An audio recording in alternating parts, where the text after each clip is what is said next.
Where is my music? Here is my music.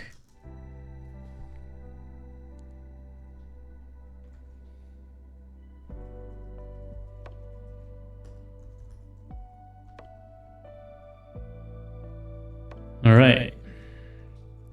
Just checking all the things here.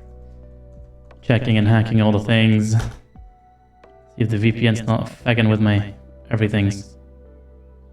Oh, there's two me's. Already sort that out. Yeah. Fixing it now. At least I know why that's happening. It's easy enough to sort.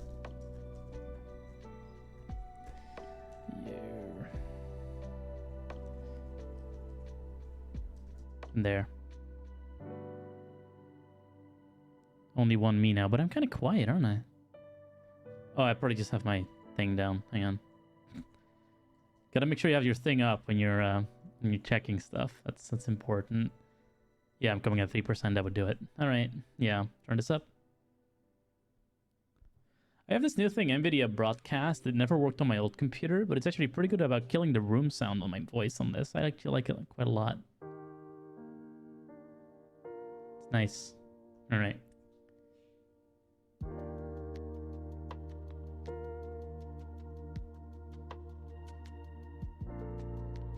Right.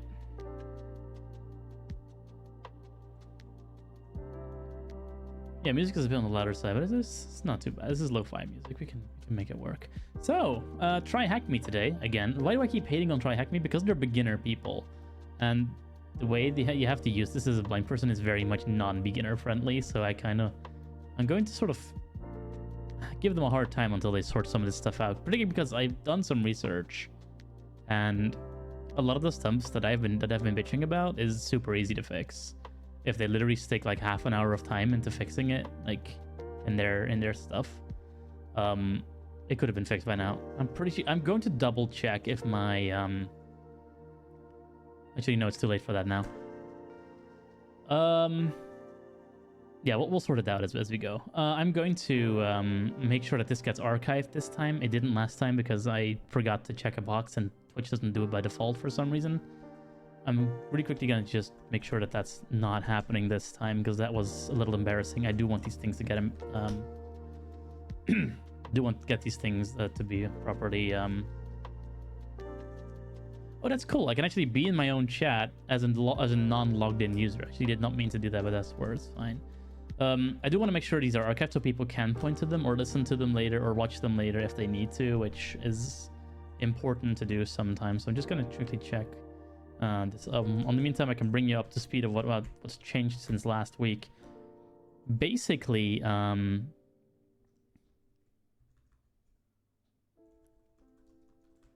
what's happened is that I had to make a new TryHackMe account because I could not get into the old one.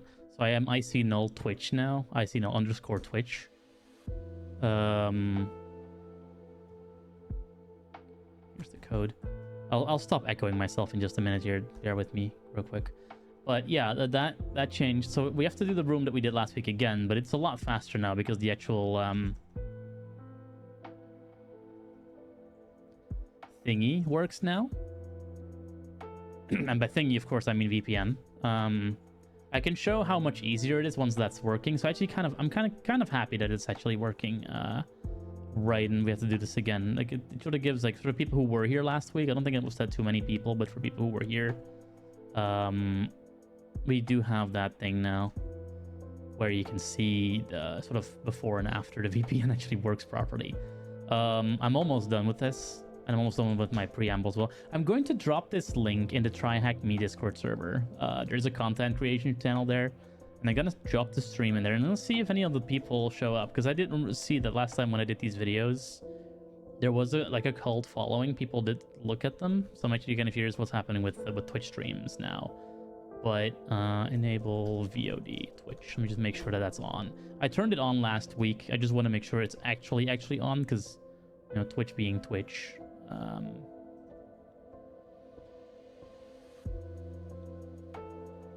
Okay, so navigate to this page on your. Okay, yeah. So let's bring that up real quick. this page. Yeah. Navigate to this page from your creator dashboard. Here we go. No.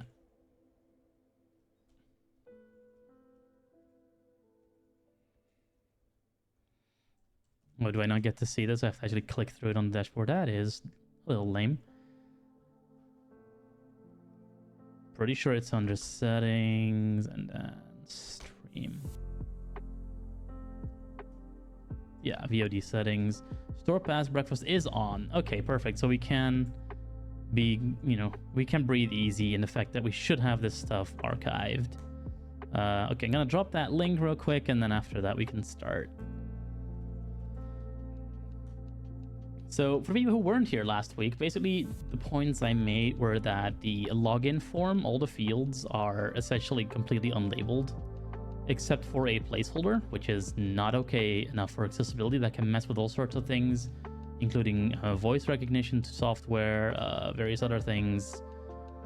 Also, labels like "please make me strong" are not necessarily always obvious for a password field. Like, I got it, but no, just stop being cute and just call it password, please.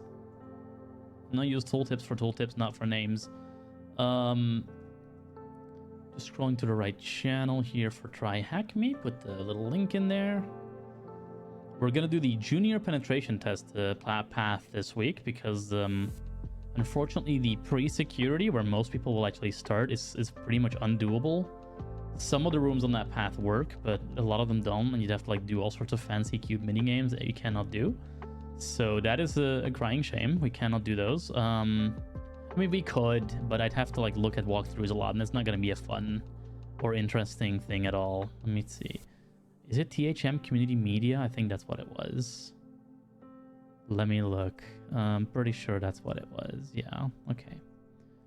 It's been quiet in that channel for a bit, looks like. Okay, yeah, this is where write-ups go. I see one on April 19th. I don't think we'll see much, but we'll see. Yeah, this also has questions. This channel's not very well moderated at all. I see VIPINB, looks like via blog, and I see a couple of other things. So this is where content goes. Okay, I'll put my content here. How does Try Hack Me work if you can't see the screen? Come find out. Yes, blah blah blah. I see. No, there we go. Not great at self-promotion, but I'll do it the occasional now and again. So let's just start here, shall we? We have just go to the Chrome window here. Oh, let me close that window first so we don't hear ourselves echo back all the time. That should do it. No, it did not. Where is it? There. There, I got it. Nibbed it in the bud. In the bud, it has been nibbed. All right, so Chrome is right here. Intro to offensive security. I'm not gonna do the entire room again. Read everything like we did it last week. It's pretty much just a couple of questions you fill in, and then there's one task that we have to do by starting this machine here, which I just did. So this starts up a machine, and last week we had some trouble with it because the VPN wouldn't work. But even if the VPN does work, the instructions here send you down essentially an inaccessible path. The problem here is that they're wanting you to use their browser-based machine, which, at least for the moment, screenReader you just can't really do efficiently. Like, you can use OCR to get it work, and we did that last week. Actually, we opened the hosts file to look at where fakebank.com was going to make sure that we could actually reach that from the outside in using the VPN. And we essentially concluded that it looks like that's possible. And I actually verified off screen that yes, you can actually do that if you think beyond the pale, as it were. Let me just give this a minute to load this up here. It's loading. It'll give us 5, 4, 3, 2, 1. There is the machine. It wants to essentially see my clipboard. That's fine.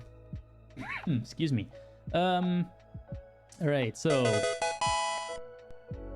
Molidvan. Hello, Mr. Molidvan. Welcome. I actually didn't think you'd show up on this channel, friend, but good to see you here. Let's have a look here. So we have the first thing open. Basically what we're meant to be doing in this room, we did it last week, so I'm going to sort of gloss over this one, and then once we've done this room fully, I'm going to go like more detailed. But essentially the idea is, and it gives us the answer, so we don't have to run the actual shell command, but we have a banking page, fakebank.com, that's open in the Firefox browser on this virtual machine that we cannot actually properly see. But when we looked at the hosts file last week using OCR, we saw that literally is just 127.0.0.1, so localhost, which tells me then there is no port specification either, which tells me that it's just a web server running on the standard web server port, which in turn means that you don't need to do anything special. You should be able to just reach this by finding the IP of this VM, which we can do. That is accessible. Let me send speech to the channel so people can hear that, and then slow that down a little bit. So for the people who would like to hear what's actually happening, we're going to hear speech now. So the IP, we need the IP. The public IP is hidden by default, so we need to press this reveal IP button. It says 10.10.38.228. So we'll copy that. 10.10.38.228 selected. 10.10.38.228. We'll go to a new tab. New tab. Google.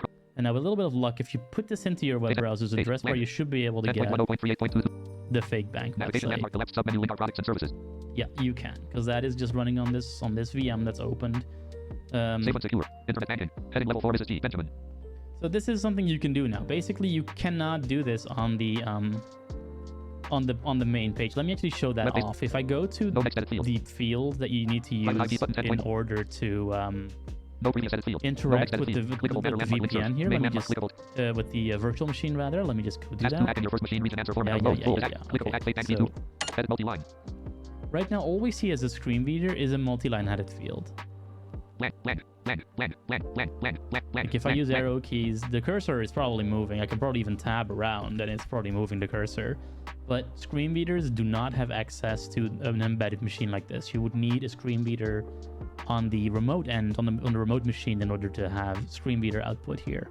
We don't have that running, and even if we did, TryHackMe broke it in such a way that audio doesn't work on these machines currently. So even if you were to turn on a screen reader, which you can totally do with the command line, you'd hear nothing. It's not worth doing. You can set up all sorts of convoluted systems where you like send your audio to a server you control. Pulse Audio does give you that, but it's a heck of a lot of configuration to do for very little gain. So if you wanna, do something fancy, you could do that, but it's just not worth doing at this point for this simple of a hack. So we see from the room text, and I'm not going to reiterate this, but we see from the room text that if you run the GoBuster command line tool from some machine that you have under your employee, could be the TryHackMe attack box if you're paying for it, or just your own VM if you're not, you'll find a /bank, I think it's bank-transfer endpoint on this website here. And that is like the major hack. Basically, they're trying to show you that sometimes people don't clean these up properly, or they just have these open because they forgot about them, or anything of the sort. Not super realistic these days, but it does happen. 10.10.38.228. We go to bank-transfer. 10.10.38.22. Navigation landmark safe and secure. Internet banking. Heading level 4 staff account. So we are now the staff account. Transfer money between accounts. So here we are able to transfer money from one account to another. Bank account number edit. So it's asking us to send from bank account, send to bank account number, and then the amount to send in US dollars. I'll have to go look that up. That is in the text. It's like 8881 or something like that. See if we can find it out really quick.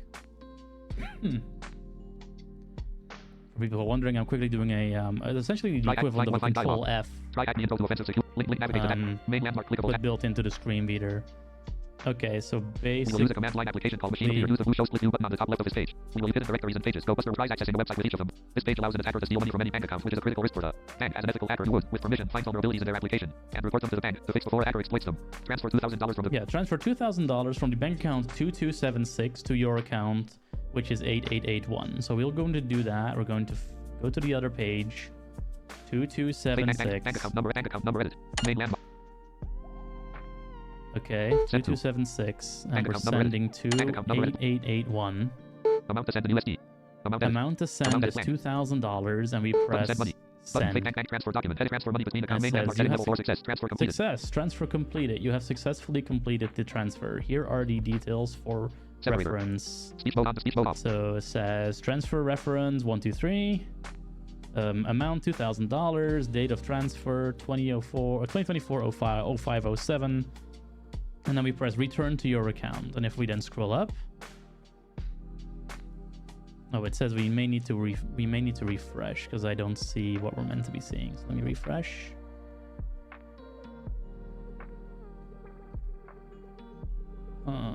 Congratulations, you're hacked the bank. The answer to try hack me question is bank-hacked, all caps. So we're gonna find the question to that. That's here. And again, you can use the asterisks that I pointed this out last week. The asterisks for the account. Let me just show that off. Can you find the answer you need? Answer format 11 star edit. So there's 11 star. Basically, there's 11 asterisks here in the placeholder. That is the amount of characters it needs you to put in. In this case, it's not as helpful because it doesn't consider dash a thing it's going to help you with. It often does do that for like underscores or braces sometimes. So if you see like left brace, 3-star, right brace, basically you can see that's probably going to be a flag with THM and then some other things. So we put this in this field Paste. here. Bank hacked. Button submit. Alert. Submit. Your answer is correct. Answer format 11 star edit. Button hit. Button correct answer. But if you were a penetration tester or security consultant, no And answer now I needed can available. just tick all Button these correct off answer. because we're already done with these. Terminate the machine by clicking no answer needed. Button correct answer. Out of region button collapse. Task 3 careers in cybersecurity. Expanded. Task 3 careers in cybersecurity. Region no answer needed. Edit of a complete button. Dialog. Leave feedback button. Link from Boom, heading and it level 2. says, Congratulations. You completed the room. Share this with your friends. completed the room. Share this with your friends. Link No, I'm link not link going to button. do Next room. Intro to defensive Next security. room, intro to defensive security. At this point, it's new territory for Try me hack. as well. So now we're actually going to No previous setting. take things Clickable main easy, menu. see what they throw at us. Introducing defensive security. Speech mode off. So it says, holy schlip, 90 minutes, easy. How is a 90 Speech minutes mode off. room 90 minutes. Menu button collapse. Sub menu easy? drop down. Holy Speech mode on. Speech mode off. flip. All right, let's see how we do. That's a lot of minutes. How is, like, the first room was like 15 minutes and this one is 90 minutes. All right. Offensive security focuses on one thing: breaking into systems. Breaking into systems might be achieved through exploiting bugs, abusing insecure setups, and taking advantage of unenforced access control policies, among other things. Red teams and penetration testers specialize in offensive security. Defensive security is somewhat the opposite of offensive security. Really?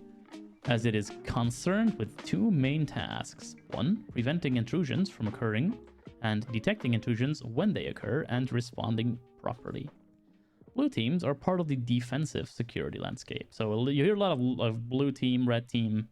That's really what it is. Blue teams are the defenders, red team are the attackers. Lottie animation, not super helpful. Although I don't think that's even something they've made. Like, I've seen Lottie animations in other places. So I'm wondering if that's like a standard JS library or something. Some of the tasks that are related to defensive security include user cybersecurity awareness. Training users about cybersecurity helps protect against various attacks that target their systems. Documenting and managing assets.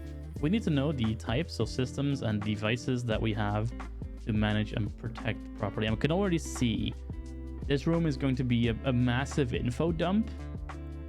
So we may have to skip through this a little bit to keep things somewhat interesting, because there's a lot of...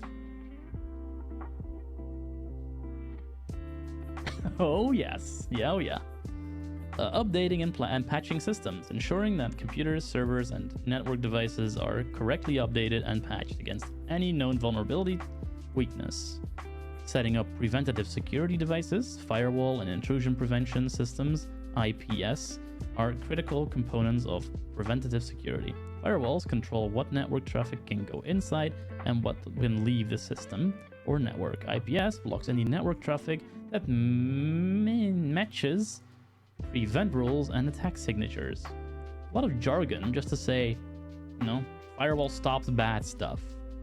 Setting up logging and monitoring devices. Without proper logging and monitoring of the network, It won't be possible to detect malicious activities and intrusions. If a new unauthorized device appears on your network, we should be able to know.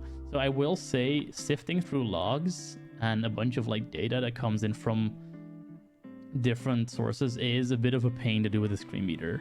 Like, if there's anything I would use an AI for this kind of thing, it's definitely this. And I don't think I'm the only person saying that. It's not just a blind thing. It is... I mean, you can get good at it. You'll learn to recognize patterns, but given that screen reading is very much sequential reading, it can get pretty annoying, particularly if there's like a lot of tabular data and command line tools and things. With a Braille display, it's a little bit easier. I have a bit of a cheat code in that sense, but it's not super fun. Needless to say, I like red teaming a lot better than blue teaming stuff. There's much more to defensive security, and the list above only covers a few common topics. In this room, we cover Security Operations Center, SOC, Threat Intelligence, Digital Forensics and Different Responses, DFIR, Malware Analysis, answer the questions below. Which team focuses on defensive security? So we have 4 and then 4. Blue team is probably the answer they want. Blue team. Whoop whoop, the answer is correct. Oh yeah. Oh yeah, so this is a massive info dump. I can already see that. So I'm going to have to computer read the majority of this just to speed it a little bit along. I'll read once we actually get to do stuff. So this is going to be a lot of theory. Task 2 areas of defensive security region applicable in this task. We will cover 2 main topics related to defensive security. So one thing I'm noticing is these collapsible buttons. Those were not here before. You just sort of had to know that if you pressed enter on task XYZ, that it would expand that task. That has been fixed, and now you actually have regions, so you can hop between tasks, and you can collapse and expand them pretty reliably. That is good. Kudos on TryHackMe for that. How the region button expanded. Task 1 introduction to answer format. Force button. How the region task 2 areas of defensive security. How the region button collapsed. Task 2 areas of defensive bullets into this task. How the region button collapsed. Task 2 areas of defensive security. Yeah, so if you manually collapse a task, so if you just press enter on the task 2 here, for example, again, screen readers don't actually lose that task. I think there's a CSS animation happening. Amusingly, if you collapse task 1 by opening task 2, it does work, right? So there's a bug there that they missed, it looks like. Not a huge problem. You can easily skip past it, but I just noticed task it. 2 areas of defensive security region applicable in this task. Bullet Security Operations Center, SOC, where we cover threat intelligence. Bullet Digital Forensics and Incident Response, DFIR, where we also cover malware analysis. Heading Level 3 Security Operations Center, SOC. So, amusingly, we are currently doing a room that has massive potential to have inaccessible things in it.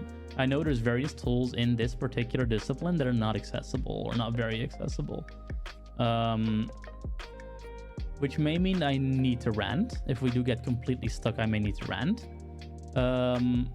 Or like look at guides. I hope not, because I really don't want to do that too much, but it may happen because, like I said, I am more of a red teamer and I just don't always have a toolkit for blue team handy to go. I know a lot more about the tools of the trade for red teamers, so honestly what may happen is that I need to go look at things now and again, but let's hope not. Let's hope that they don't make this too hard on us the second day around and keep most things on the web. I don't think they necessarily will give us a hard time, but we'll have to see. This is, okay, Security Operations Center. The Security Operations Center, SOC, is a team of cybersecurity professionals that monitors the network and the systems that detect malicious cybersecurity events. Some of the main areas of interest for a SOC are bullet vulnerabilities. Whenever a system vulnerability weakness is discovered, it is sent. Hey, Binary Unit, welcome in. Don't think I've seen you here before. Welcome in. Welcome in, welcome in. What is your preferred way of being addressed? And do you have preferred pronouns? That kind of stuff's important. Yeah, Binary Unit is your name. Basically, we're covering the intro to defensive security, and I was saying that this may be a tricky one for us. Like, web hacking is pretty doable. Offensive security...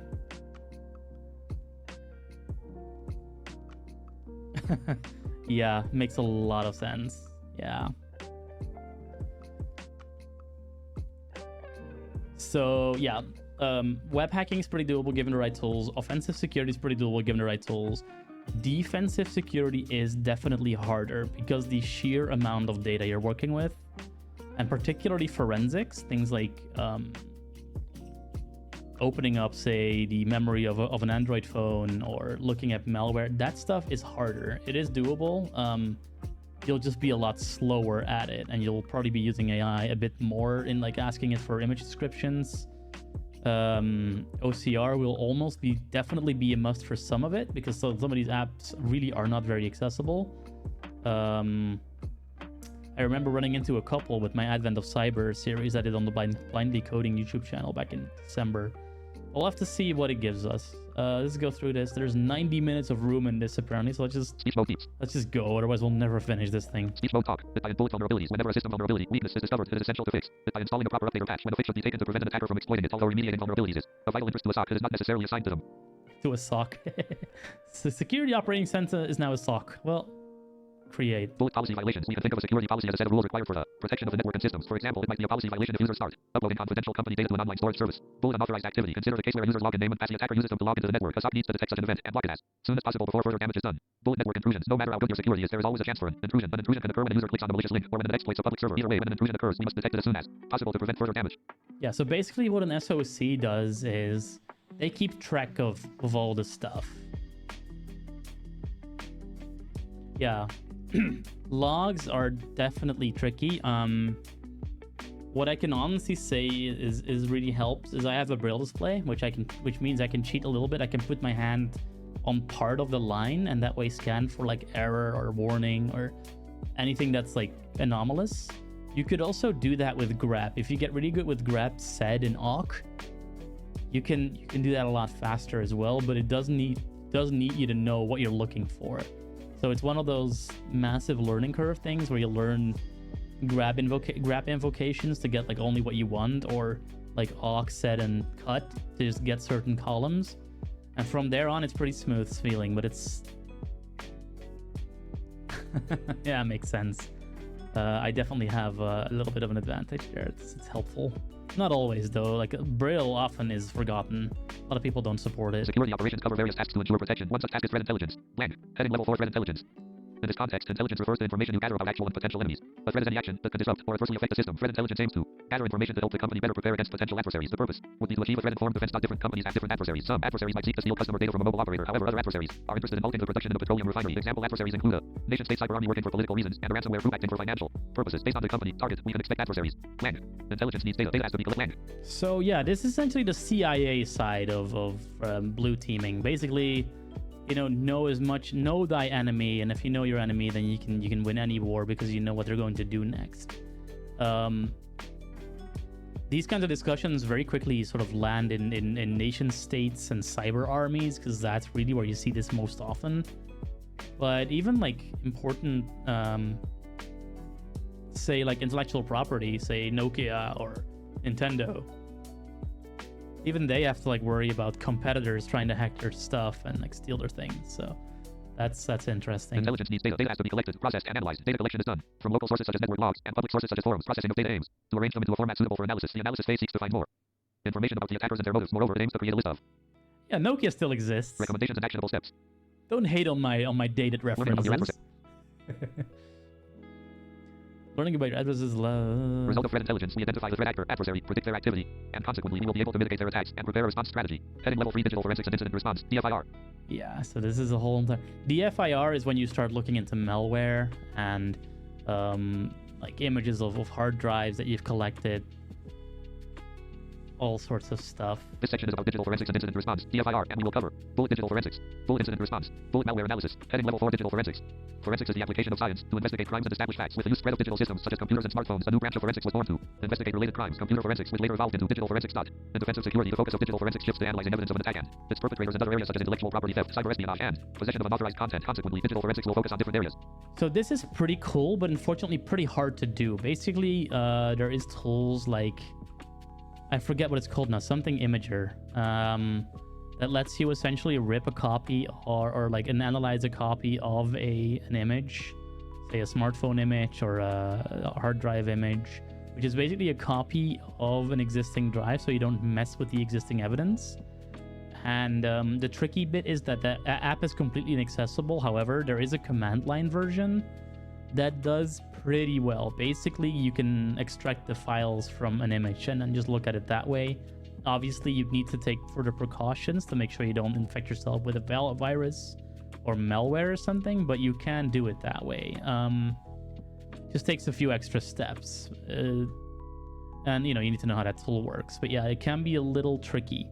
I ran into this in December when we did the Advent of Cyber. And in that sense, I couldn't do that because they didn't have the command line version installed. And there was no real easy way to exfiltrate that image that they were using for that task to my own machine so I could mess with it. So I basically had to really painstakingly look at all the images that they had. It was like a whole bunch of different images, and some of them had important information in them. Painful. Could have been a lot less painful, but painful. So let's hope they're not having us do that again. I don't really want to go through that again. Such as bullet file system, analyzing a digital forensics image, low-level copy of a system storage reveals much information such as installed programs, created files, partially overwritten files, and deleted files. Yeah, I just forget what the thing is called. Something imager.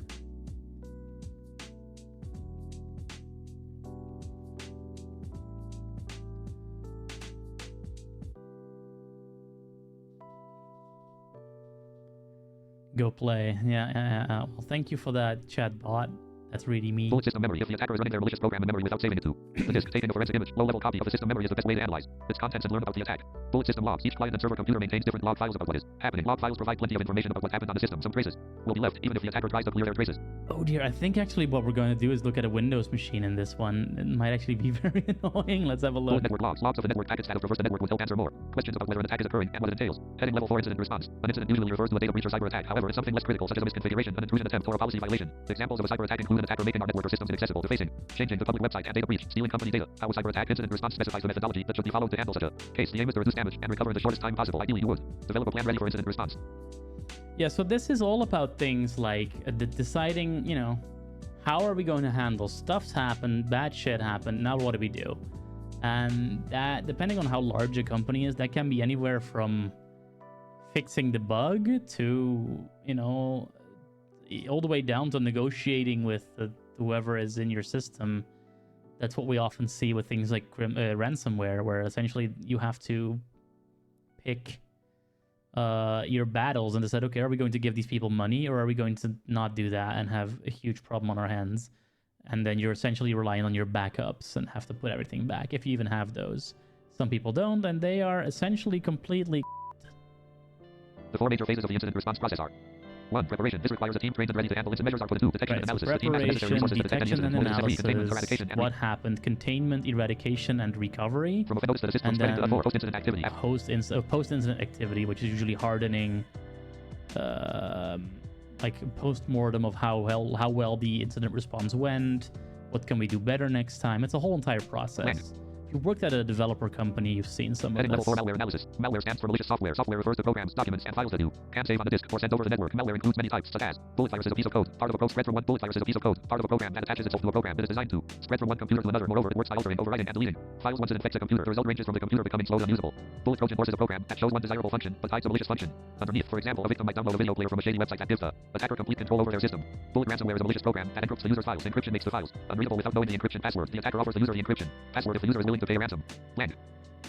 So yeah, those are particularly the most common ones these days. Like Trojans are programs that do one thing, but in the meantime, they also do something else, usually something the user isn't aware of.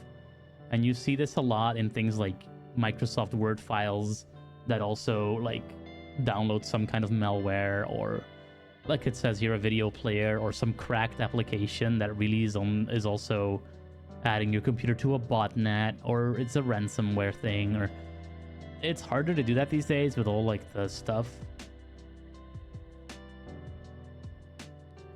Yeah, that's my problem with them though. Like the text is absolutely fantastic in that regard. You can definitely, if you've never done this before, if you have no idea how stuff works, you can learn from here.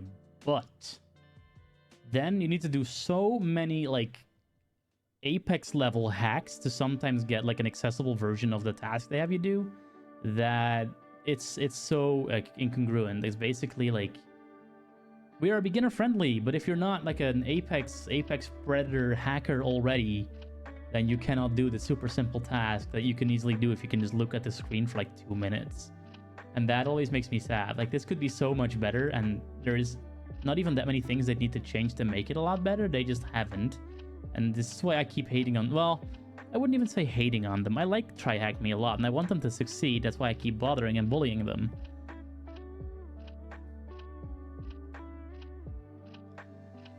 Yeah, but I'm literally talking like you have to go in with like remote desktop, open a PowerShell thing, and then start a really specific audio server in order to get narrator to work, like things like that, or set up a whole entire Pulse audio architecture and send the audio from one machine to another just because they couldn't be fucked to turn the audio service on, like locally. Like they're so small things that really you should not need to do. And at that point, yeah, it's absolutely right that most people will know some of this already, but there's also a lot of people who just don't, who just want to use this to level up on this stuff. And I mean, you know how the average, say, you know, not quite technical blind user will respond. They'll see it, it's not accessible, they'll bitch, and they'll close the page. So it's like they're losing customers. They're like losing customers at that point. Malware analysis aims to learn about such malicious programs using various means. So malware analysis, how accessible is that? That's actually somewhat doable depending. Particularly .NET-based malware is pretty decompilable, at which point it's just a matter of looking at code. If we're going more low level, if we're having to look at assembly, that is harder. Essentially, you'd need something like Radar, or I think G-Hydra will also do it relatively well, but an actual assembly editor is actually kind of hard. Like a hex editor is actually sort of hard to find. I think VS Code has one now that works okay-ish, and on the Mac you have Mars Edit, which is actually pretty good now accessibility wise. But yeah, we had a bit of a drought there for like several years before us to do this, because it's basically just a whole bunch of, like, you know, not quite ones and zeros but not too far off, and then you have to find stuff in it. And you can use tools like strings on the command line and other things. Like you can do what they call static analysis pretty well. But then if you move over what they call dynamic analysis, where you actually start running the app and put debuggers in and things, that is harder. A really common one is immunity with the what's that called again? Something debug, like a Python plugin. Mona, immunity debugger with Mona. That whole entire stack's inaccessible, so you're gonna have to use something like WinDBG, or another tool that uses a command line that's actually readable, or GDB if you have a C program. But yeah, at that point it becomes a lot more important to pick the right tools, or you'll have a terrible time. Malware 1. Static analysis works by inspecting the malicious program without running it. Usually malware analysis aims 1. Static analysis works by inspecting the malicious program without running it. Usually this requires solid knowledge of assembly language, processors, instruction set, computers, fundamental instructions. I don't necessarily agree with that. You can at times, particularly for the easier ones, you can usually get strings from a certain amount of like characters from just using a string. You don't need the assembly for that usually. It does help, but you don't need it. If you start opening it up in a hex editor, then yes, assembly is pretty much essential. Unless it's, like I said, a high-level program like Python or C#, or it's not super well obfuscated. At that point, you can just decompile it with a decompiler and look at it in, say, VS Code or Notepad or something. 2. Dynamic analysis works by running the malware in a controlled environment and monitoring its activities. It lets you observe how the malware behaves when running. Answer the questions below. What would you call a team of cybersecurity? What would you call a team of cybersecurity professionals that monitors a network and its systems for malicious events? We got 1, 2, 3, 4, 5, 6, 7, 8. 1, 2, 3, 4, 5, 6, 7, 8, 9, 10. 1, 2, 3, 4, 5, 6. Button submit. So 8, Answer 10, format. 10, 8 6, 3 words. It's almost charades at this Button submit. point. Answer format. 8 star 10 star 6 star edit. For malicious events. What would you call a team of cybersecurity professionals that monitors a network and its systems? Malware analysis heading level, incident response heading level 4, digital forensics heading level 4, digital forensics and incident response, DFIR heading level 3, threat intelligence heading level 4, answer format, 8 star 10 star 6 for malicious events. What would you call a team of cybersecurity professionals that monitors a network and its systems? So I'm pretty sure it's a security operations center. Try alert, woo, your answer is correct. Try acme. Oh yeah, Button, I'm correct super answer. smart. What does All DFIR? right. What does DFIR Answer format, 7 star 9 star star star, main landmark. Digital Forensics Incident. Oh, space. Blank. Response. Let's see if it needs like a comma. Try alert, woo, your answer is correct. Oh, Try it doesn't. Button, Excellent. correct answer. Which kind of malware requires the user Which kind of malware requires the user to pay money to regain access to their file format, 10 star system? edit. Main land. Ransomware. Try alert, woo, your answer is correct. Whoop, whoop, your answer Button, is browse the region button, left. correct. Task 3 practical example of That's defensive the security. practical example of defensive security. Task 3 Oh, practical. fuck, this is gonna be How the fun. region, task 2 areas, how the region expanded. Task 3 practical. Alright, I'm gonna read Speed this mode, speed myself mode. because this is an actual task. I said I would. Oh, cool. It's a view site. Okay, so it's a site. What will be the typical task that you will be doing as a security analyst? Click on View Site to follow along until you get the flag. If this is your first time obtaining flags, a flag can be seen as a string of text you receive once you accomplish a task. An example flag is flag, left brace, words, and more, right brace. An unlabeled graphic that says nothing on it, that's no alt text. You are part of a Security Operations Center, SOC, responsible for protecting a bank.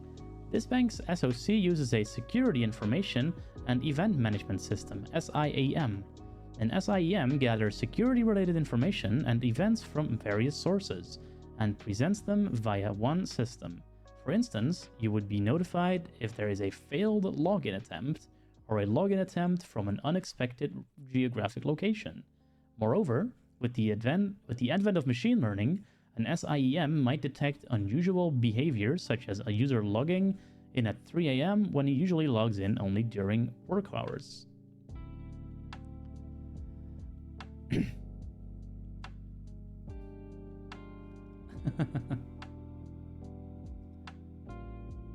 Programming depends on the programming language, honestly. Yeah, if you can use VS Code these days, essentially your obstacles are pretty much gone. But yeah, there will be things you cannot do, and it really sort of depends like what your interest in cybersecurity is. Like I said, offensive security, hacking into stuff, breaking into things, that is actually pretty accessible. Like, I'm not really sure. This is the junior penetration testing path.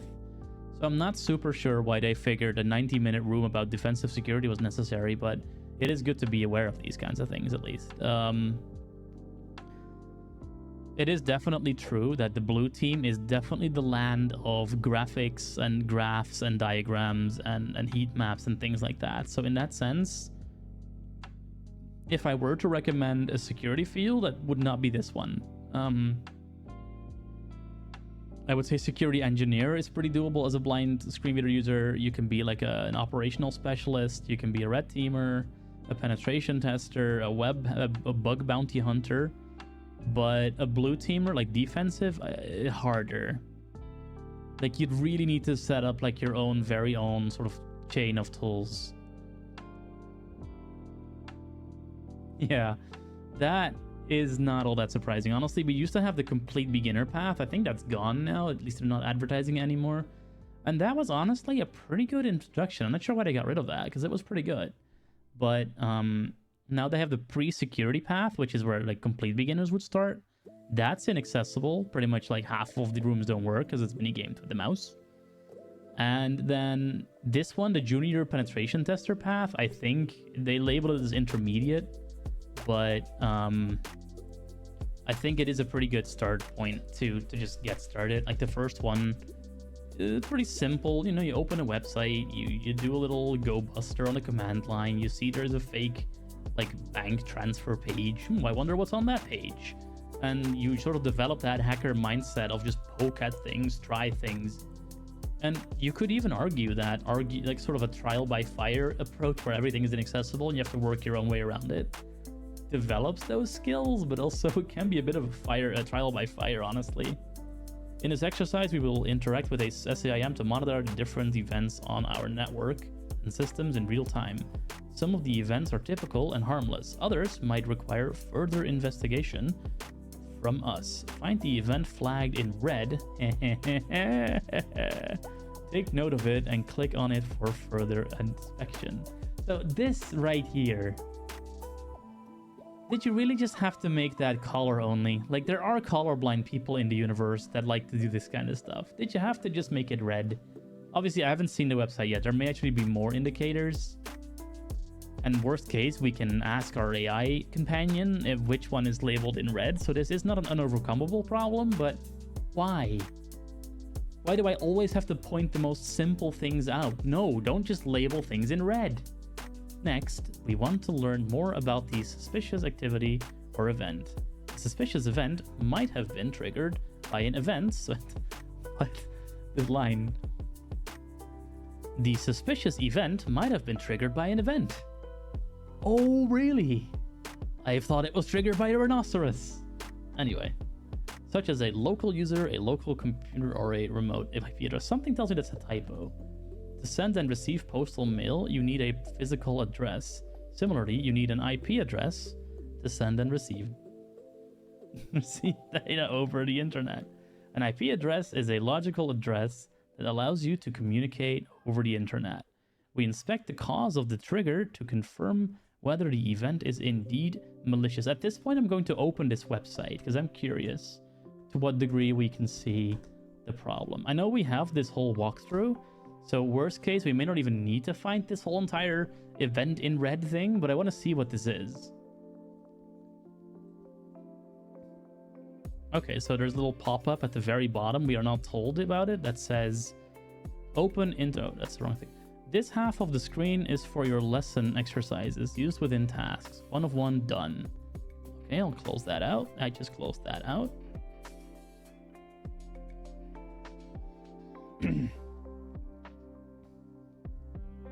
Okay, so let me scroll up here. This is great. Okay, so let me just show you what this sounds like. It's not too horrible. Defensive security frame clickable. It gets pretty clear. There is an iframe around this, so you can easily jump there with your next frame key if you want to screen reader this. But this is the frame. Defensive security frame, a day in the life of a junior associate security analyst. Day in the life of a junior associate security analyst. Clickable, clickable, clickable, clickable, clickable, clickable. Instructions. Inspect the alerts in your SIEM dashboard. Find the malicious IP address from the alerts. Make a note of it, and then click on the alert to proceed. https://SIEM.internal. A chart. Graphic clickable a chart. The graphic a chart. Wonderful. A chart. Graphic clickable operations information. A chart. Graphic clickable 1/3. A chart. Graphic clickable 40%. A chart. Graphic clickable 30%. A chart. Graphic clickable 30%. So yeah, this right here. They could have used high charts for this and made this not suck. Type percentage. But we don't need operations this. Information 40. Security attack 30. Security suspicious 30. A chart. Graphic clickable countries. So visually, this is very helpful. You can just quickly look at a chart and you see, oh, this is anomalous. This doesn't look like the way I usually see it. That is hard to accessibilize in a way that makes sense. Like, you're almost always going to have to make some kind of interpretation for these kinds of informations. You'd have to go make a table with all the data, Graphic clickable UK. And then you have access to all the data, but you don't have a quick glance of all the outliers. You'd have to have a summary. And I think actually that is something that AI could really help with. Graphic clickable US. Because yes, at that point AI is interpreting your data for you, but AI is good at doing that. So at that point, I don't mind as much. Graphic clickable China. A chart. Country. So we have a table actually. Row 2 country column 1 UK. So we have the UK, has 60 Edge of table 60. Row 1 count. I'm assuming events. Row 330. Country column 1 US. We have US 30. Row 4 Brazil. Count Brazil column 2 is 21. Country row 5 China. China column 2 4. is 4. Country row 6 Russia. Count column 2 Russia 15. is 15. Country row 7 N Korea. And North Count Korea is 17. Country edge of table N Korea. Uh-oh, North 17. Korea is on our Alert log. trail. All right, alert Date. log. So Message. I think this is where we need to find the event 2024 from. 84536:091. Successful SSH authentication attempt to port 22 from IP address 143.110.250.149. Clickable June 7th, 2024. So this could definitely be a lot worse. It's not a table, unfortunately. Unauthorized connection attempt detected. So an attempt detected from IP address 143.110.250.149 to port 22. Someone tried to break into SSH. Space unselected. I'm gonna copy that IP for June now. 7th, successful SSH authentication.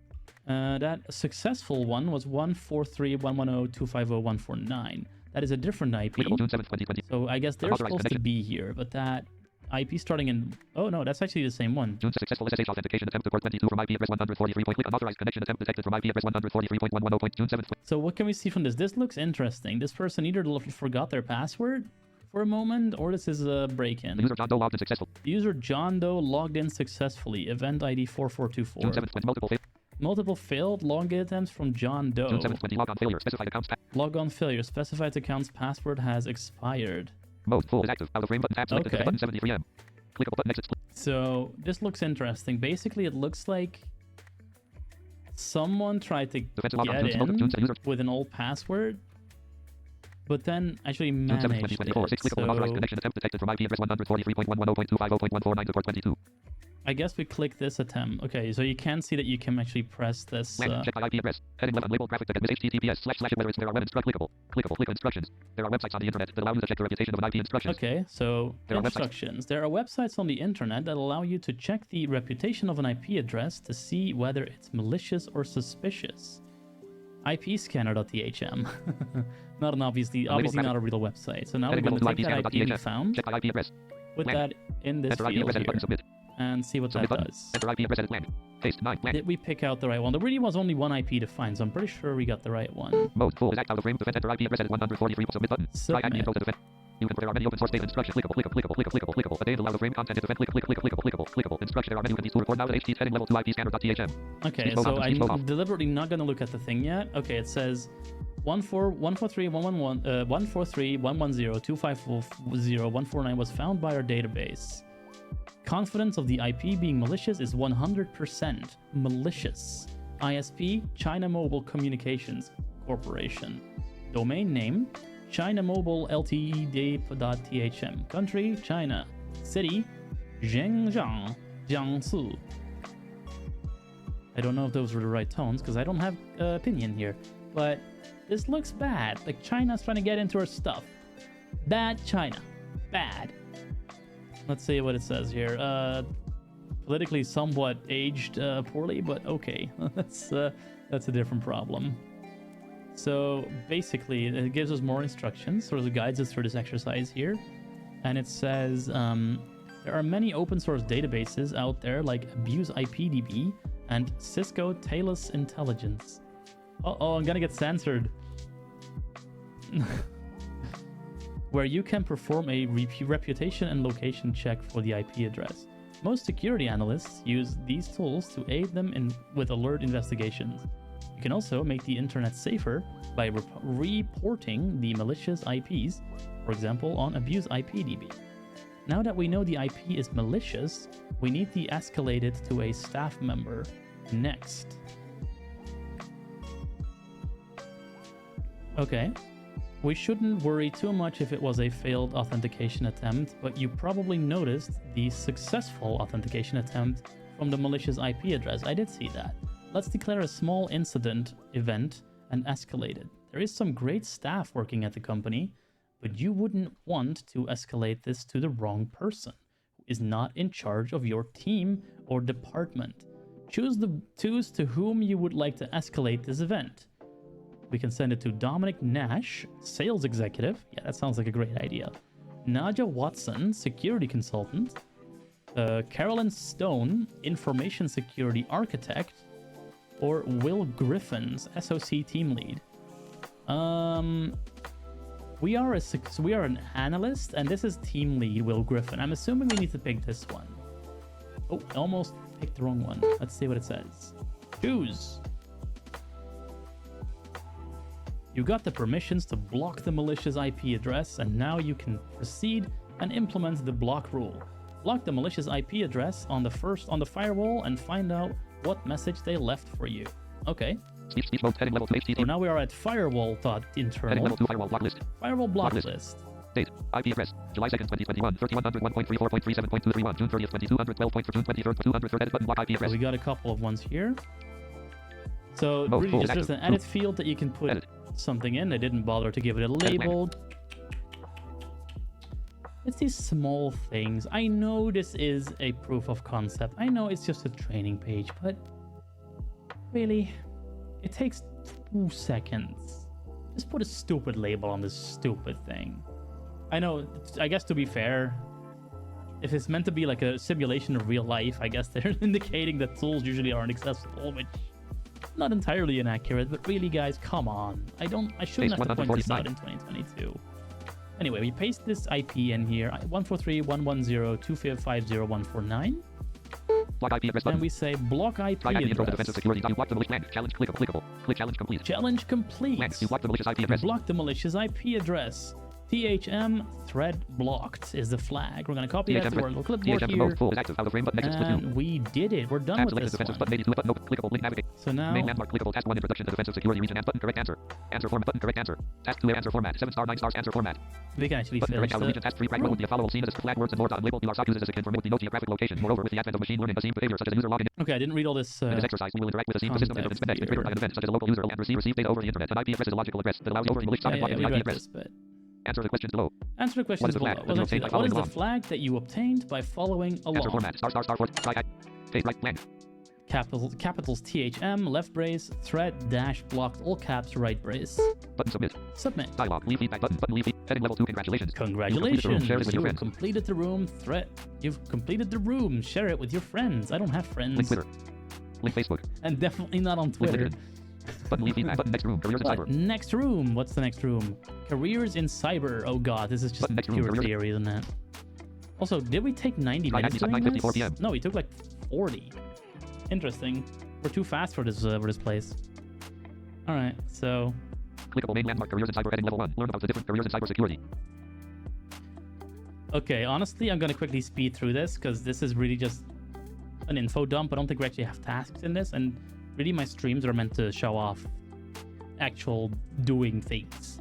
We know that the reading experience is accessible, so 60 minutes. I'm gonna do this a little bit faster.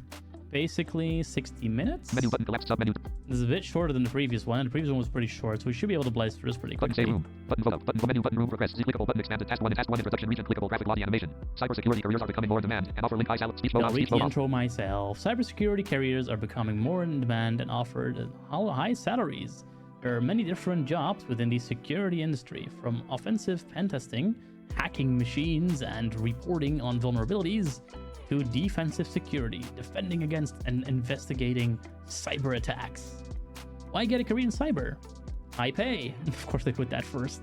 Jobs in security have high starting salaries. Exciting. Work can include really hacking systems, or legally hacking systems, or defending against cyber attacks. Be in demand. There are over 3.5 million unfilled cyber positions. This room helps you break into cybersecurity by providing information about various cybersecurity roles. It also links to different learning paths that you can use to start building your cyber skills. I mean, this is a learning path, though. Let's start exploring the different roles and cybersecurity. Question completed. Security analyst. All right, well, like I said, I'm going to speed through these a little bit faster by just essentially giving you a summary of what these people do and then telling you if it's accessible according to me. Responsible for maintaining the security of an organization's data. Security analysts are integral to constructing security measures across organizations. Analysts explore and evaluate company networks to uncover actionable data and recommendations for engineers. There's a lot of machine Speech mode talk. learning. With various stakeholders to gain an understanding of security requirements and the security landscape. Heading level 3 responsibilities. Bullet working with various stakeholders to analyze the cybersecurity throughout the company. Bullet compile ongoing reports about the safety of networks, documenting security issues and measures. Taken in response. Bullet develop security plans, incorporating research on new attack tools and trends and measures needed across teams to maintain data security. Heading level 3 learning paths. Okay, not even data security. It's not even data like machine learning. It's more like writing up plans, architecting your stuff. Might even be a little bit of like exploring, seeing if there's vulnerabilities you can actually get something useful out of. Things like Try that. these learning paths will give you both the fundamental technical knowledge experience. Bullet link introduction to cyber. We don't need to advertisement. We have introduction to cybersecurity. Oh, Bullet link I missed introduction to that one. cybersecurity. Okay, so there is an introduction to cybersecurity path Out of link 10. that probably would have sort of preceded this Bullet one. link pre-security. There's pre-security, which is completely Bullet link stock level inaccessible. 1.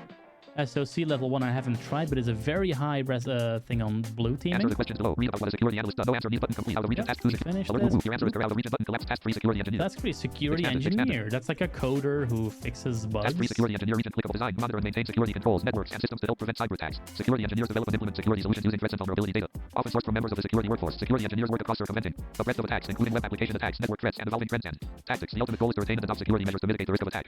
Yeah, they essentially implement patches, they fix bugs, they fix like holes that people have found, they fix exploitable And data holes. loss. Heading level 3 responsibility. Bullet testing and screening security measures across software. Bullet monitor networks and reports to update systems and mitigate vulnerabilities. Bullet identify and implement systems needed for optimal security. Heading level 3 learning paths. Try at these learning paths will give you both the fundamental experience. Bullet link stock level 1. Yeah, so SOC Bullet link level penetration 1, tester. junior penetration tester, which is what we're Bullet link doing. offensive pen testing.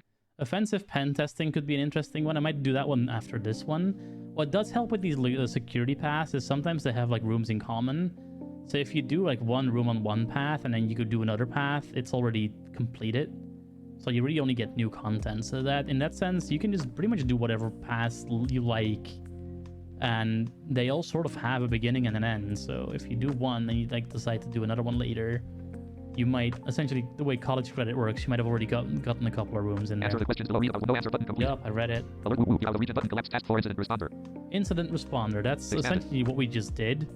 Something happened, you need to do something about Task it. Bullet identifies and mitigates attacks. Responsibility. Bullet developing and adopting a thorough, actionable incident response plan. Bullet maintaining strong security best practices and supporting incident response measures. Bullet post-incident reporting and preparation for future attacks. Consider take from incidents. Heading level 3 learning paths. Honestly, that is the boring one to me. Like, just writing up reports, writing up plans, post-mortems. Try that experience. Bullet link stock level 1. Answer the questions below. Read about what an incident. They're really proud about their SOC level 1 path. You might notice that it's in every recommendation. They released that last year, and they've just sort of been shoehorning it into everything. It's kind of Your answer interesting. is how to reach a button. Collapse task 5 digital forensics examiner. Digital forensics examiner, that's when you start looking at Button collapse viruses task 5 digital and forensics disks and expanded. things. Task responsible for using digital forensics to investigate incidents and crimes. If you like to play detective, this might be the perfect job. If you are a law enforcement department, you would be focused on collecting and analyzing evidence to help solve. Yeah, so this is what policemen do all of a lot. They will do things like... They will do things like...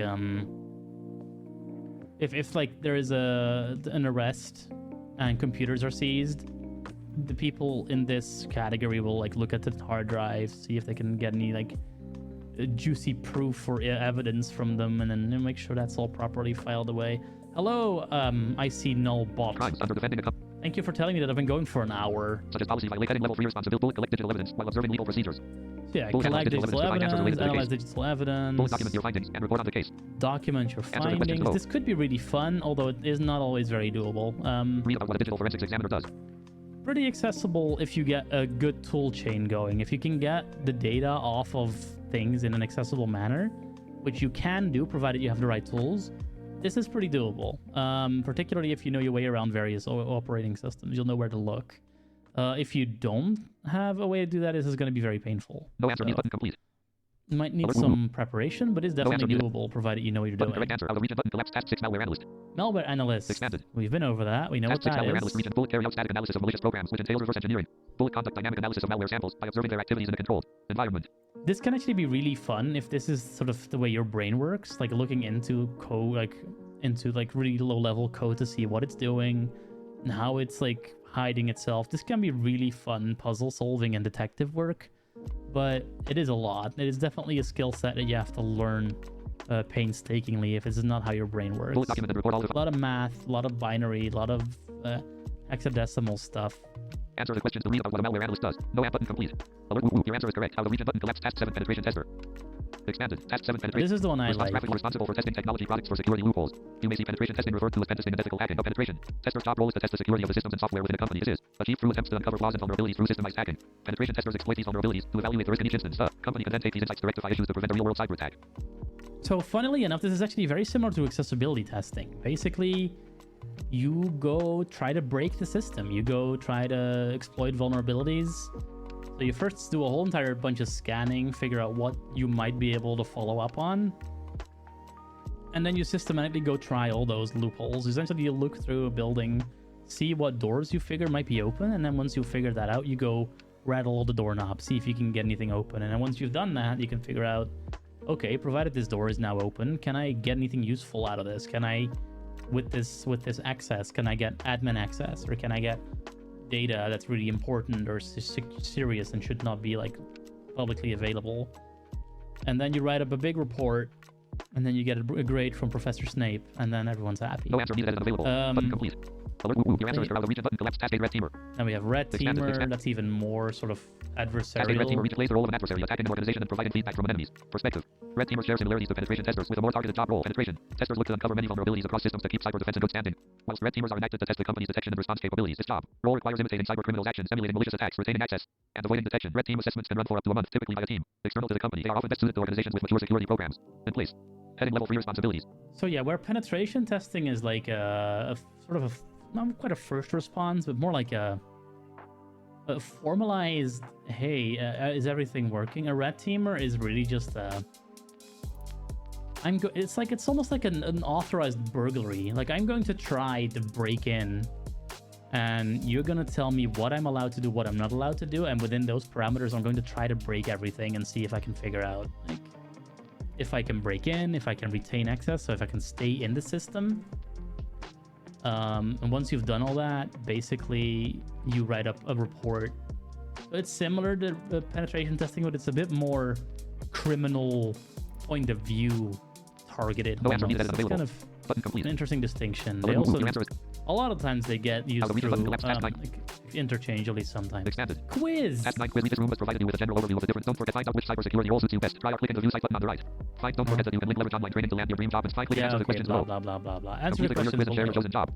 Complete the careers quiz and share your answer chosen needed and available. jobs. We're not Button going to complete. do that Dialog. Leave feedback. because it's basically, Heading. essentially it's a try hack me survey / advertising campaign.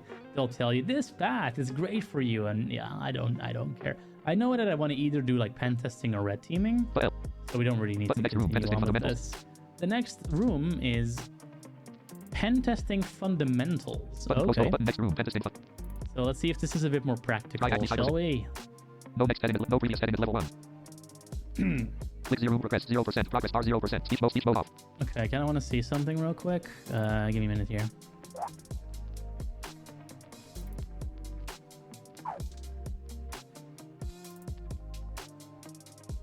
Yeah, for some reason, when I'm actually streaming, my music and my everything is way louder than when I'm recording. I am not sure why that is.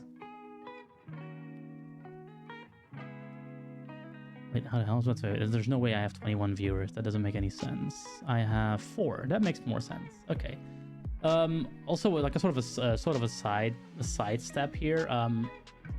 I need to get like a persistent 3 viewers or more and 7 days of streaming to get affiliate. Which means I will probably at some point towards the end of the month, I'll do a couple more streams in a row just to get that number up. Right now I'm fine with just Patch Tuesdays. That's completely okay. And you heard it here first. There might be a sort of a sneak stream next week on the 18th. But yeah, at the moment I will probably do like 2 or 3 extra streams this month on like, I don't know, Fridays or something to get that 7 numbers and to get the amount of hours. Because it's like a one-time thing to get affiliate. I already have double the followers I need. Thank you very much for that, by the way, guys. And if I have affiliate, that means I can make the stream look a little bit more professional, get some extensions going, just sort of improve the things. I want to do like quizzes on the channel, and I want to do like other small things that would be a lot easier if I have affiliate. So I'm gonna try to get that in. Like I said, it's really not the money that I'm after. I don't think I'll be getting rich from Twitch. Hey, that rhymes. But it does help to have the extra capabilities of affiliate to be able to do certain things. So that is an announcement I'm gonna make. And we're gonna make that work. I think it's like a 7-day period, 7 days in 30 days to get affiliate, and then I think it's like 12 hours in those times. Well, I think we'll do that in easily enough. So should be doable. Should be easy enough to do. But yeah, that's what I'm gonna try to accomplish this month. Next room. What is it called? Pen testing fundamentals. I guess that tells us about reporting and things as well. Let's have a looky. Where did my room go?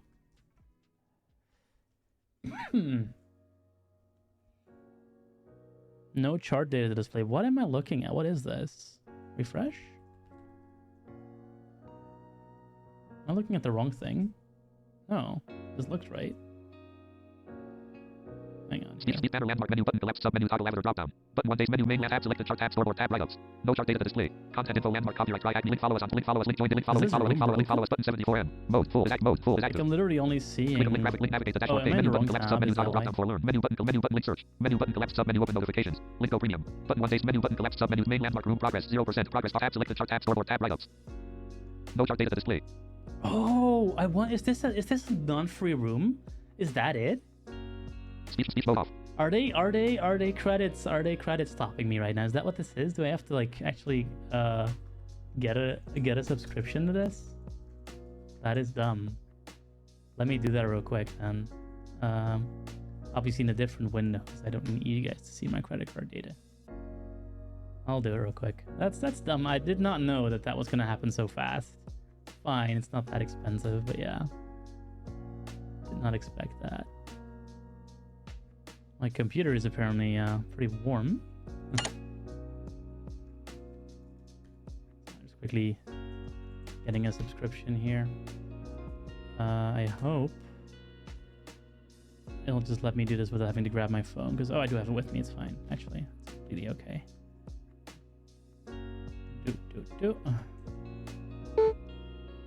Pay $14. Used to be $8. Oh, it's 25% off even. Nice. Huh?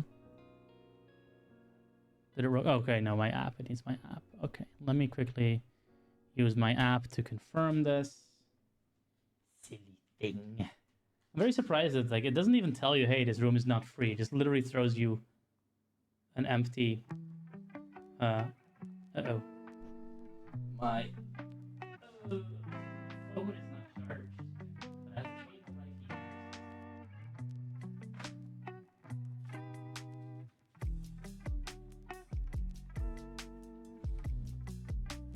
Okay. Let me fix this real quick.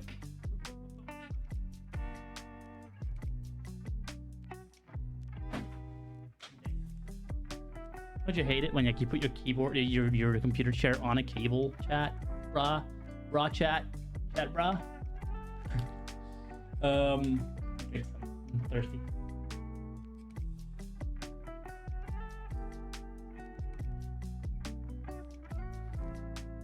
So, I've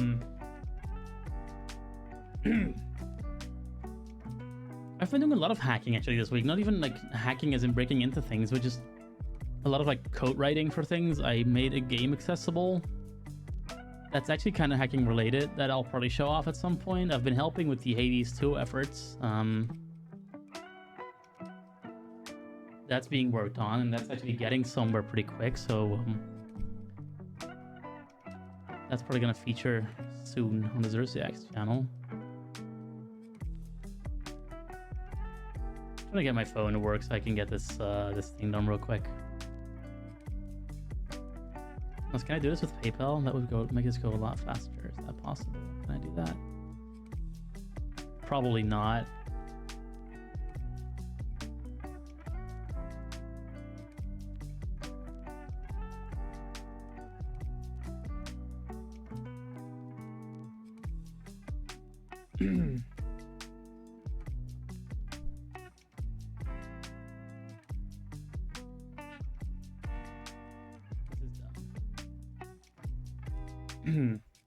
I can talk a little bit about some other stuff. Basically, people do ask, do you need a subscription? Apparently, you need it more than you used to. You used to be able to get pretty far just by having a free account and just going with the free rooms, and there's probably still paths you can do that with.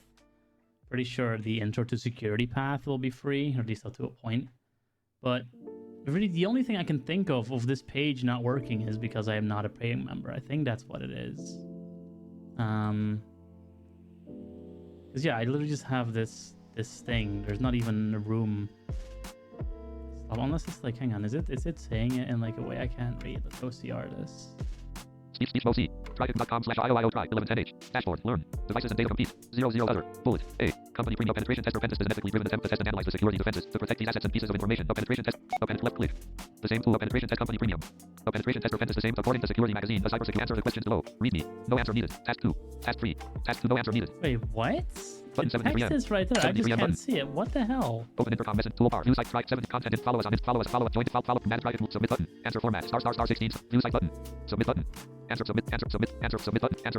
Answer for cybersecurity. Yeah, it's right here. I just won't let me read it. That's this cybersecurity framework link. What? Rights for open web applications. The open source security. Submit button. Answer for submit button. Answer hit button. Submit button. Answer here link. Complete security magazine link. Complete button. All right. Secure drop down menu. Vote down button. Vote up button. Vote down drop down menu button. Collapse sub menu. If I drop it Link here. follow us on LinkedIn. Link join this link follow link copyright main landmark no chart data to display. That is hilarious. How is this happening? Oh, good thing I noticed this now. Is something REI hidden? Try Acme cybersecurity training. Something work like that? Clickable banner landmark main navigation landmark link try Acme. Oh. Link navigate toggle drop down for go premium link 1 day street button main landmark red navigate greater graphic room icon heading level 1 Pentis learn the important info 30 minutes menu button save button vote menu room press clickable button task 1 what is penetration before teaching you the Okay, I have no idea what happened there, but I can read stuff now. button expanded task 1 what is penetration testing. Try Acme Pentis in fundamentals Google Chrome 1 of 54 try Acme. All right. Well, Task 1 what is before teaching you the technical and speech mode on demand speech mode off. Before teaching you the technical hands-on aspects of ethical hacking, you'll need to understand more about what a penetration tester's job responsibilities are and what processes are followed in performing penetration testings. Finding vulnerabilities in a client's application or system, blah blah blah. The importance of relevancy of cybersecurity are ever increasing and can be in every walk of life. News headlines fill our screens, reporting yet another hack or data leak. That's not wrong. Cybersecurity is relevant to all people in the modern world, including a strong password policy to protect your emails, or to businesses and other organizations needing to protect both devices and data from damages. A penetration test or pen test is an ethically driven attempt to test and analyze security defenses to protect these assets and pieces of information. A penetration test involves using the same tools, techniques, and methodologies that someone with malicious intent would use and is similar to an audit. Yeah, like I said, accessibility testing. Very similar. According to Security Magazine, a cybersecurity industry magazine, there are over 2,200 cyber attacks every day. One attack every 39 seconds. Answer the question below. Read me. I did it. Hooray. Task 2. Penetration testing ethics. The battle for legality and ethics in cybersecurity, let alone in penetration testing, is always controversial. Labels like hacking and hacker often hold negative connotations, especially in pop culture, thanks to a few bad apples. The idea of legally gaining access to a computer system is a challenging concept to grasp. After all, what makes it legal exactly? Recall that a penetration test is an authorized audit of a computer system's security and defenses as agreed by the owners of the systems. The legality of pen testing is pretty clear cut in this sense. Anything that falls outside of this agreement is deemed unauthorized. In short, get consent, people. Before a penetration test starts, a system... Before a penetration tester starts, a formal discussion occurs between the penetration tester and the system owner. Various tools, techniques, and systems to be tested are agreed on. This discussion forms the scope of the penetration testing agreement and will determine the course of penetration test takes. Companies that provide penetration testing services are held against legal frameworks and industry accreditation. For example, the National Cybersecurity Center, NCSC, has the check accreditation scheme in the UK. This check means that online check approved companies, check is in all caps, so I have to make it a little bit more emphatic. Check approved companies can conduct authorized penetration tests of public sector and CNI systems and networks, NCSC. Okay. Ethics is the moral debate between right and wrong. Where an action may be legal, it may go against an individual's belief system or right and wrong. Penetration testers will often be faced with potentially morally questionable decisions during a penetration test. For example, they are gaining access to a database and being presented with potentially sensitive data, or they are perhaps performing a phishing attack on an employee to test an organization's human security. If that action has been agreed upon during the initial stages, it's legal, however, ethically questionable. Hackers are sorted into 3 hats, oh god, where their ethics and motivations behind their actions determine what hat category they placed into. Let's cover the 3 in table below. No, we're not going to do that. I'm going to give you a summary. Black hats are the bad guys, gray hats are neutral-ish, and white hats are the good guys. I'll give you the gray hat summary. These people use their skills to benefit others often. However, they do not respect or follow the law or ethical standards at all times. For example, someone taking down a scamming site. So yeah, gray hats are basically vigilantes. They'll if it doesn't work for them, they feel they have a right to do something about it. So that could also be hacktivists. Think Anonymous. Think 4chan people who are like, sometimes they actually do good stuff, but generally they're not very much doing legal stuff. You can even say things like jailbreakers are gray hats, but trickier one, that one. Yeah, and black hats are the bad guy criminals.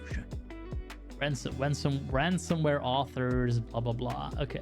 Rules of engagement, ROE. Yeah, that's important. Those are essentially your contracts that indicate what you're allowed to do and what you're not allowed to do.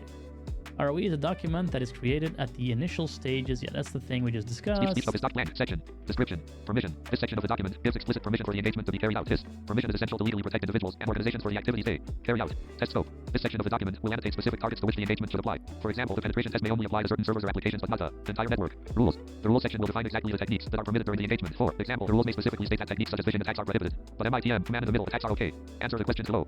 You are given permission to perform a security audit on an organization. What type of hacker would you be? Answer format. 5 star edit. Okay, so I'm 1, 2, 3, 4, 5. 1. Okay, so they want white hat. Try color. Woo. Your answer is correct. Try button hint. You attack an organization and steal their data. What type of hacker would you be? Answer format. 5 star edit. Same amount of characters. Black hat. Try color. Woo. Your answer is button. What document defines how a penetration testing engagement should be carried out? Answer format. 5 star 10 star edit. Main landmark. Rules of engagement. Try color. Woo. Your answer is correct. Try hack. So the fun thing about the try hack me, it's all gamified. Like you get the whoop whoop. Your answer is correct. You get a streak up top. It says how many days you've been studying, kind of like Duolingo does. You get badges for completing paths. You get certificates.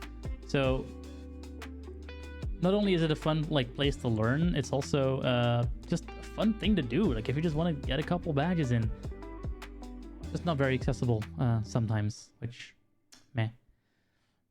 Fun thing about it is like also I keep talking to them. I keep getting someone to talk to me, and then they pass me along to somebody else, and then that somebody else just doesn't talk to me for literally weeks, sometimes months. Like in December, I did my Advent of Cyber showcase, and people were really upset, really happy. They fixed a bunch of things. Quiet for like 3 months. I sent messages to people that were talking to me before, no response whatsoever.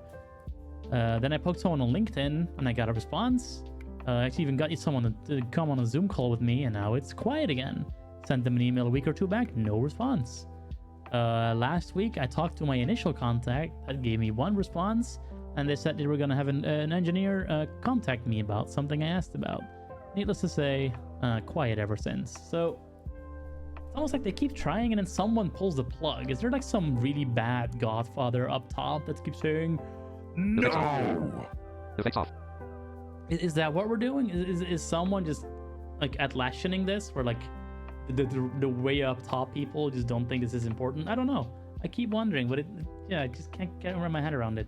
Don't worry. We're gonna bother others platforms as well. I'm gonna mess with the Hack the Box Academy soon, because that's a pretty fun place too, and they have their own set of interesting challenges. I'm pretty gonna look at INE at some point. The what is it? IT Network Experts or something, I think it's called. Probably the Cyber Mentor at some point. I got into a little bit of a spat with a moderator there once. That was fun. Offensive, I don't know if I'm allowed to do offensive security. Like, they are really important, so I'd have to get permission from them first, but that would be a really fun one to do. Just do their OSCP tutorial course, see how well that goes. Huh. I'll have to ask them that. I have contacts in that company, so I'll have to see. Button correct answer. Answer format. 5 star 10 star edit available. Now the region button collapse task 3 penetration testing methodologies. Alright, so we have methodologies. Task 3 penetration testing methodologies. Region clickable penetration tests can have a wide variety of objectives and targets within scope. Because of no penetration test should approach it. Yeah, again, this is pretty theoretical. The steps of penetration tester takes during an engagement. Basically, this is things like, what do you do first? What do you do after? And there's like documents that explain this. Answer format. 11 star 9. What stage of penetration testing involves using publicly available information? Answer format. 11 star 9 star edit. So I'm just going to do this by the form of the questions. What stage of penetration testing involves using publicly available information? Advantages, disadvantages, advantages, stage, task 2 penetration, task description, information gathering. Information gathering Answer is the format, first one. task 3. So basically there's information, yeah, I'll look at that table. That's a pretty good summary of this whole entire main section. thing. Task 3 penetration testing methodology. Read description. Stage. Discrete information gathering. This stage involves collecting as much publicly accessible information about a target/organization as possible. For example, OSINT and research. Yeah, so OSINT is open source intelligence, which means you use like tools to get things like DNS records, LinkedIn information, all that stuff. No, this does not involve scanning any systems. Enumeration/scanning. Enumeration is really just scanning, like I said, checking what doors are open. It's port scanning. This stage It's enumeration. vulnerability like listing. This stage involves discovering applications and services running on the systems. For example, finding a web server that may be potentially vulnerable. Exploitation. This stage involves leveraging vulnerabilities discovered on the system or application. This stage can involve the use of public exploits or exploiting application logic. So yeah, at that point you're actually doing quote hacking quote, where you're like running exploitative software on the computer or against the computer to make it do what you want to do. Privilege escalation. Priv-esque is basically, okay, you have initial access. Can we now get more privileges to have permission to do more things? Once the attempt to exploit horizontally is accessing and vertically is out of another permission group, i.e. an admin or the attempt once you have successfully exploited a system or application, known as a foothold. This stage is the attempt to expand your access to a system. You can escalate horizontally and vertically, where horizontally is accessing another account of the same permission group, i.e. another user, whereas vertically is out of another permission group, i.e. an administrator. Post-exploitation. I mean, I would call horizontal priv-esque pivoting, but okay, yeah. This stage involves a few sub-stages. 1. What other hosts can be targeted? Pivoting. Oh, okay, so yeah. Pivoting is between different hosts, and then horizontal priv-esque is I have user A that's of type regular user. Can I also get user B? And then vertical priv-esque is, okay, I have user A, normal user. Can I get admin? Or can I get slightly higher elevated user? 2. What additional information can we gather from the host now that we are a privileged user? 3. Covering your tracks. 4. Reporting. Blank. Blank. OSSTMM. Blank. Link the open source security testing. So yeah, there's a whole bunch of different systems here that essentially tell you the same things in different ways. And depending on what you're covering and what your sensibilities are, you can use one or all or a combination of these. Answer format 11. Generally, if you do an exam or like a really official engagement, you'll want to use one of these just so you have everything covered. But if you wanted to use a framework for pen testing telecommunications, what framework would you use? Note, we're looking for the acronym here and not the full name. Answer format 6-star edit. I'm pretty sure that's that OSSTM thing that we just saw. Main landmark clickable task 3 penetration testing methodology region clickable OSSTMM. I'm pretty sure that's the and one. answer format 6-star edit. OSSTMM. Your answer is correct. Right. It's correct. What framework focuses on the testing? What framework focuses on the testing of web applications? Answer format 5-star edit. Main landmark task 3 penetration. Your answer is correct. Right. Yeah. That's the open source web Apache security protocol, I think it is, or process. Button correct answer. Out of region button collapse task 4 black box, white box, gray box penetration Black testing. box, white box, gray box. Okay, let me just summarize this Task for out of region you. button expanded. Black box testing means you have no idea what's happening behind the curtain. You don't know anything about the computer. You're just going in completely blind, and I forget the pun. Gray box means you know a little bit, and white box is you know everything. Task 4 black box, white box, gray box processes this. You are asked to test an application, but are not given access to its source code. What testing? Processes this. Answer format 5-star edit. Yeah, that's black box. Try alert. Your answer. Button. You are asked to test a website and you are given access to the source code. What testing process is this? Answer That's format. white Main box. Alert. Oh, your answer is incorrect. Explain. Yeah, because I mistyped box. XZ. I didn't know you could mistype box. Try alert. Your answer is button. Out of region button. Collapse task 5 practical acne penetration test. Oh, practical ACME penetration Expand test. task All right. This is Speed where I on, speed start off. reading again. View site. We'll open it right up. ACME has approached you for an assignment. They want you to carry out the stages of a penetration test on their infrastructure. View the site by clicking the green button on the task and follow the guided instructions to complete the exercise. Okay, so no other text here. We just have to answer some questions. So let's say what they say. Is this accessible? Penetration testing station. 1. Rules of engagement. Let's go through the stages of a penetration test assignment for the ACME company. This stage of the penetration test is where you define 3 primary objectives. Cycle through the tabs below to explore these. Okay. Permission, test scope. My phone just woke up. We don't need it anymore, at least not for the moment. So permission has some text for a penetration test to be ethical and legal. Both parties, the company wanting to test their application for vulnerabilities and the company conducting the pen test, will sign a document giving clear permissions for the intended actions. Next.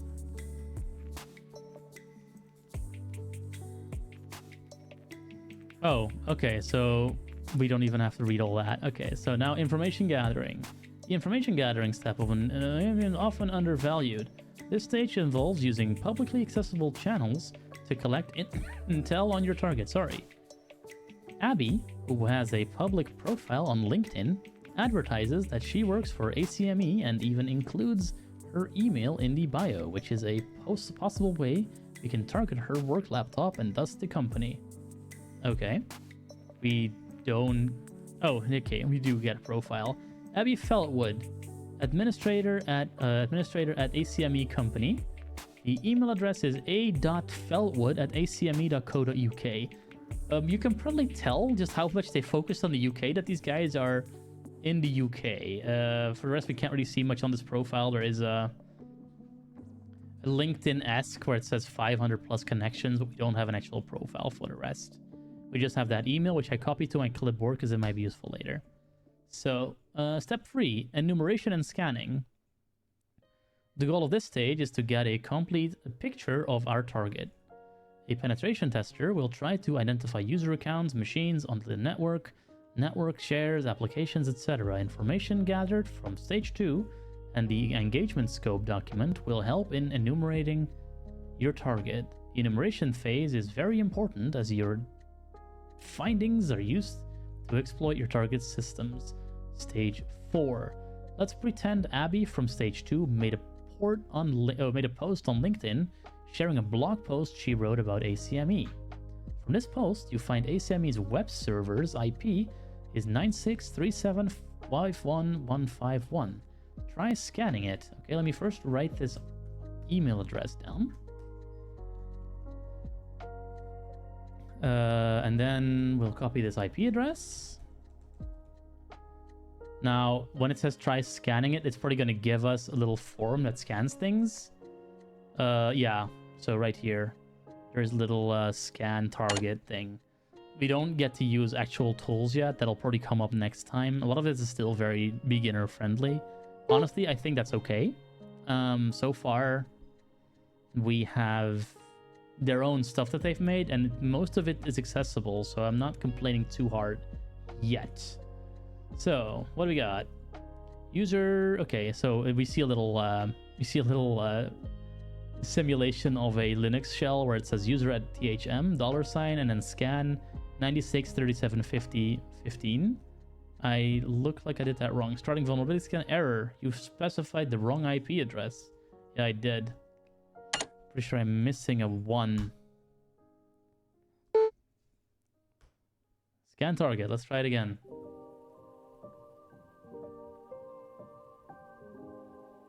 Vulnerability scan for 9637505151. Service vulnerable. Web yes. Login no. Okay, so I'll just read this for the screen reader, but it would have told the exact same thing. So much this is all text, so it's pretty accessible, honestly. There's not much happening here yet. So I can just sort of go. No, what is this? Exploitation. The exploitation stage involves the knowledge from your enumeration to now identify and exploit vulnerabilities in any of their applications that are in scope. For example, we enumerated ACME's website in stage 3 and found that it was vulnerable. We would now exploit this vulnerability, thus ethically hacking ACME's website. Exploitation is the use of a vulnerability discovered to gain unauthorized access to an information security system or data. Isn't it kind of authorized though, given we're doing this? Okay, so we see some Metasploit output here. Speech MS started reverse exploit running as background job. Attacker. The target machine is being attacked. Starting the payload handler. MSF button information security system. MSF exploit handler greater exploit KZ. Exploit running as background job. Started reverse TCP handler on 127.0.0.1:4444. Button net information secure exploitation inform MSF starting the payload handler. Sending stage 149,000 attacker. The target machine is being attacked using a tool called Metasploit. Something you'll learn about. On try acne. Target. Mode full is active. Out of frame button exit split 2. Penetrate target on try acne. The target attacker Metacritter greater. Metacritter session 1 open. Sending stage 149,800. Okay, yeah, so we see the Metasploit output, and it basically shows that we have some kind of privilege now. We have a shell on that machine. And now it says post-exploitation. The post-exploitation stage starts when you've gained unauthorized access to a system. At this stage of the engagement, your main goals will be to maintain access to the system and escalate your privileges within the system to a super user or administrator user. Systems are usually set up with normal users that don't have access to various sensitive files and functions. Gaining access to higher privileged users, such as administrators, will allow you to perform actions that you wouldn't be able to as a normal user. Blah blah is reading sensitive information and gaining access to all programs within the system. After doing this, you'll be extracting sensitive information from the system and attacking their components in the environment, e.g. if the system is part of a network, you will attempt to gain access to other machines. These guys are like very long-winded about certain things. Okay, next.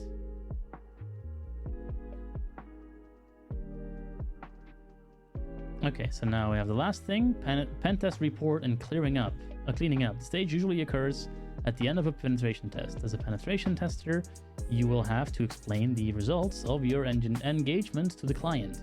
This is usually done in the form of a report that contains details regarding security issues you found and how to mitigate them. The client will use this report to understand the security issues and fix the flaws in this technology stack that was tested. Again, very similar to an accessibility test. It's also best practice to clean up the environment you've been testing where possible. For example, if you were provided access to machines or tooling by the client, you need to delete any artifacts that have been created as a result of testing. Use THM pen test complete to answer the task question in Try Hack Me. Okay, so here's our flag. And once we start doing actual pen tests, probably next week, these flags are a lot harder to find. You'll have to actually exploit some kind of vulnerability for them. Oh look, we have an email client in front of us.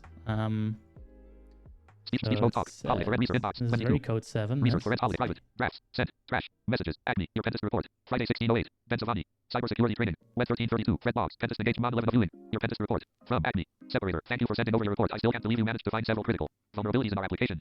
Blank. I can also confirm we removed the high privileged user accounts you managed to create. Thanks. Again. Mode. Full out of frame button. Exit app selected. Penetrate button. Exit split view. Okay. Well, we can exit button, this. Content info network. Follow us on Pinterest. Main landmark. Click of task 4 black box. White box. Gray box. Penetrate task 5. Complete the penetration test engagement against Acne's infrastructure. Complete the penetration test engagement against ACME's infrastructure. Button submit. Answer format. Star 16 star. Complete answer the questions below.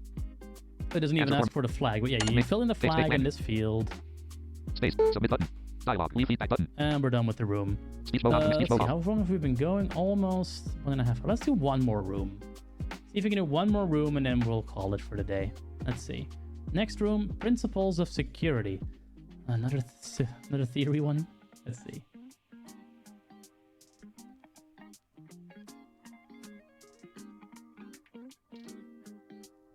Oh, okay. So this one is definitely not free. All right. Well, I think that is a good signal for us to cut it for the day. Then I don't want to go too far, and I think we're going for long enough. I want to see if this archives as well. I don't want to lose another bunch of progress. So let me see if there's anyone worth reading, because I've tried at least to get a couple people to basically to what's the word I'm looking for?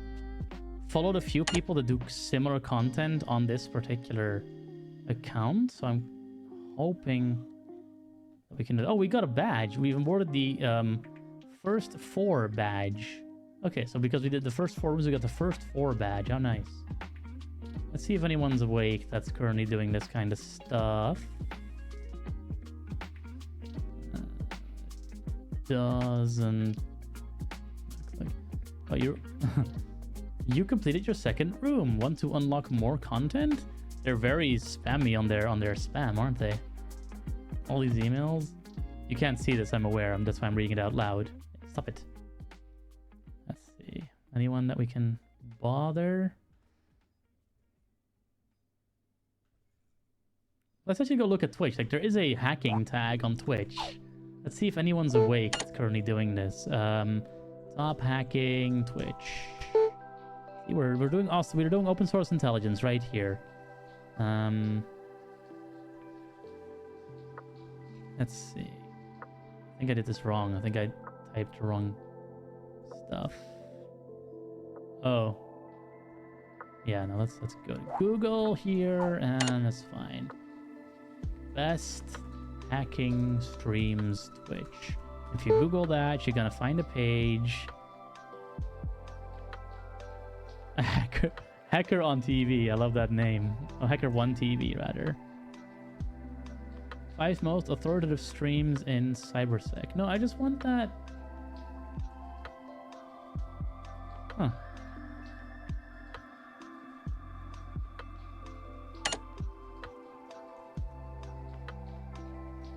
Here we are. Top hacking. Where did it go? Ah, here we are. Top channels. Is this it?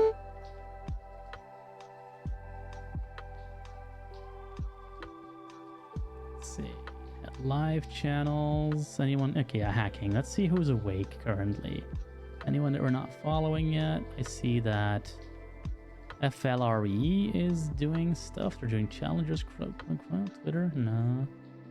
Don't think that's quite what we're doing. FPS. Call of Duty. That's definitely not what we're looking for. Wrong kind of hacking right here. Let's see what else we got. 49 viewers. That's nice. Thelaluca, what are you doing? Think, love, share. Infosec, sector deep dive, and techno watch. Maybe this. They are doing hacking. Exploit. Yeah, that looks better. So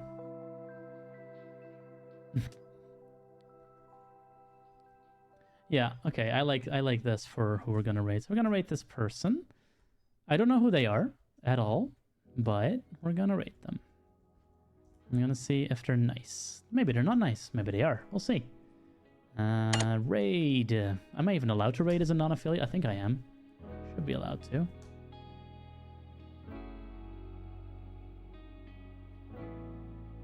Alright, well, we're writing in 90 seconds. Tomorrow is another Xerxiac stream for people who are still here. We may very well be doing Hades 2 tomorrow, like with the mods, depending on how far along they are at that point. They're moving at a pretty fast clip, so we should be able to show that off as Xerxiacs.